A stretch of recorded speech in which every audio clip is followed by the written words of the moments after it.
Hi folks, I'm David Hamill and this is now episode 7 of my UX tip videos.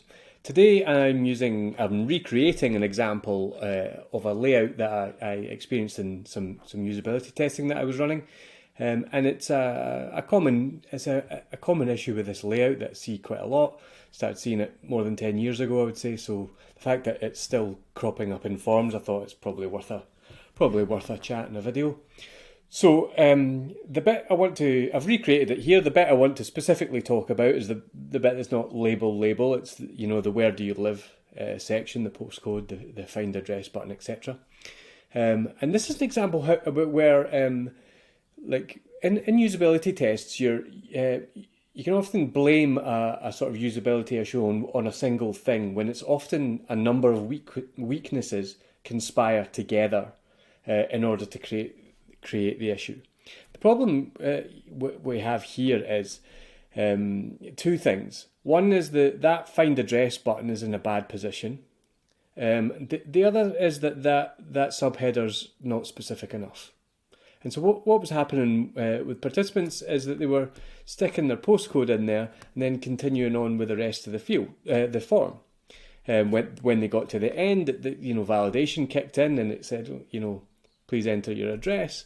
And participants tended to think, it doesn't like my postcode.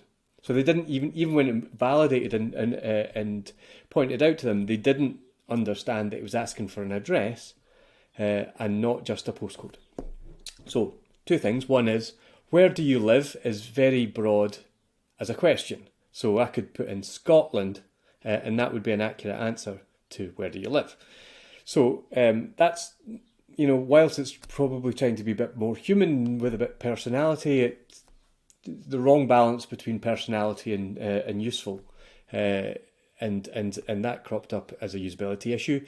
But also we've got the positioning of that find address button there. It being on the right hand side of of that form field sticks it in a place where it's likely to be overlooked, and as a result, people continued on without actually clicking it to enter their address. So I've changed this a bit, so it's more like 2 secs. This is the way I would change that. There are other ways of fixing it, but ask what your address is. If it's an address you want, then ask for that. And then I've just stuck the button underneath the postcode, so it's like you fill in your postcode. The next thing you see is a find address button, and you click that. Now, I've removed the following field as well because this pattern has a sort of an address finder then pops up and etc. And sticking that in the middle of a field can get a bit confusing. It can cause the form to dance around a little bit. So like I've just stuck that at the end, and sort of almost to contradict myself, I've stuck the enter your address manually link to the right hand side of the button. Now the reason I've done that is to sort of explain when it is and it isn't appropriate to put things to the right hand side of fields and controls in a vertical form. It's worth mentioning that it's because the flow of the form is top to bottom vertical that button over on the right hand side gets overlooked because the gaze goes downwards. Now you have forms these days on travel websites, for example, where the flow is that way. Likewise, things that are down below can often get overlooked because the user's gaze goes that way.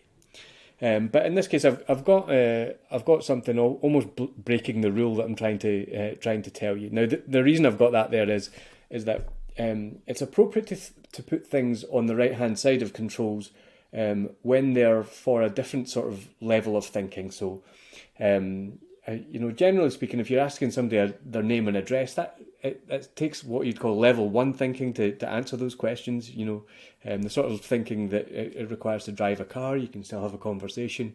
It doesn't take like deep thought. But when the user hits some sort of blocker, they go into level 2 thinking because they have to sort of try and solve a problem and they need to think a bit harder about it. And so when you've got things that are there for level 2 thinking, you can put them over to the right hand side of the form. So because the person who, for example, that link enter your address manually is for people who have problematic addresses that don't work well with address finders, etc. And so in that sort of situation, the user's sort of blocked and is looking for a better way of doing something, and then is likely or is more likely to see things that are aligned to the right hand side. Okay, but there are other examples of when you can do that. Here's another one: is that if in the sort of user's mental model, that's the way that it belongs, So sometimes you've got a start and an end date in a form that's it's perfectly intuitive to have them aligned like this. But otherwise, try to keep your fields aligned so that they're noticed. The next thing that you want the person to see is noticed by, because it's directly below. Hopefully that was useful. If it was, like, subscribe, comment, etc. All right, thanks.